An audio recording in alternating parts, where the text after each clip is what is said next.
शुरुआत में जब दुनिया बिल्कुल नई थी, ईडन नाम का एक खूबसूरत बगीचा था। यह सबसे रंग बिरंगे फूलों, सबसे रसीले फलों और सबसे चहचहाते पक्षियों से भरा हुआ था।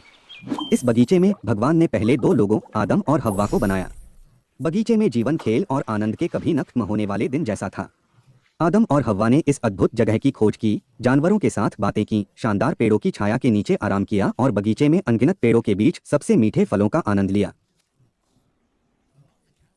अच्छे और बुरे के ज्ञान का पेड़ बाहर खड़ा था। परमेश्वर ने आदम और हव्वा को केवल एक ही नियम दिया था,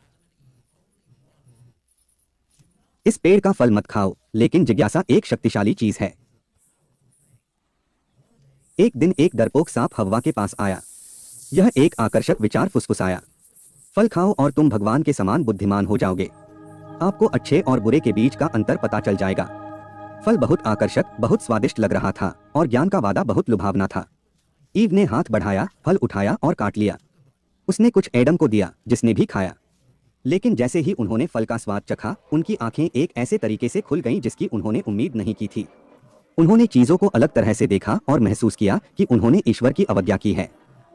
उन्हें डर और शर्मिंदगी महसूस हुई, ऐसी भावनाएं जो उन्होंने बगीचे के आनंद में कभी नहीं देखी थीं। जब परमेश्वर को पता चला कि उन्होंने क्या किया है, तो वह उनकी अवज्ञा से बहुत दुखी हुआ। परिणाम स्पष्ट था, वे अब अदन में नहीं रह सकते थे। गार्डन छोड़ना कठिन था। अदन के द्वार उनके पीछे बंद हो गए और पहली बार उन्हें जीवन की कठोरता का दंश महसूस हुआ।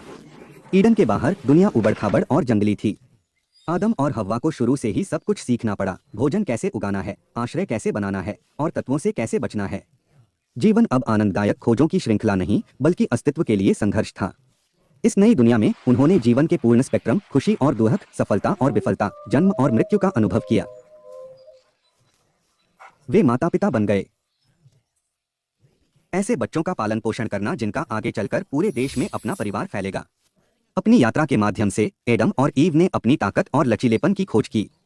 उन्होंने बढ़ती बुद्धिमत्ता के साथ प्रत्येक चुनौती का सामना किया, अनुकूलन करना सीखा, अधिक गहराई से प्यार करना और जीवन के क्षणभंगुर क्षणों को संजोना सीखा।